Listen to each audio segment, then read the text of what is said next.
নমস্কার, আমি পূর্বাশা আবারও চলে এসেছি শিল্পায়ন একাডেমির পক্ষ থেকে একটি নতুন গান নিয়ে। কথায় আছে মাছে ভাতে বাঙালি। বাঙালির শেষ পাতে মিষ্টি না হলে যেমন জমে না, ঠিক সেরকমই বাঙালির প্রত্যেকটি অনুষ্ঠানে গান বাজনা না হলে চলে না। বাঙালি জীবনের সাথে গান বাজনা যেন অঙ্গাঙ্গিভাবে জড়িত।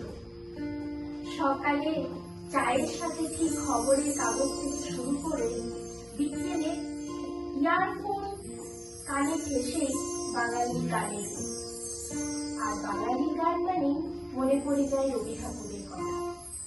কিছুদিন আগেই আমরা পার করলাম 25শে বৈশাখ, কবিগুরুর জন্মদিন।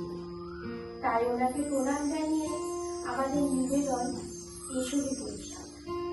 কি ভাবছেন যে বৈশাখ মাস পেরিয়ে গেল, পয়লা বৈশাখ পেরিয়ে গেল, এখন শেষ মুহূর্তে এসবই বৈশাখ।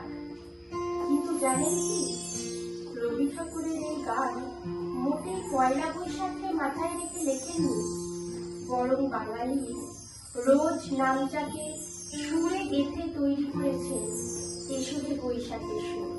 চলুন শুনে নেওয়া যাক সেই গান।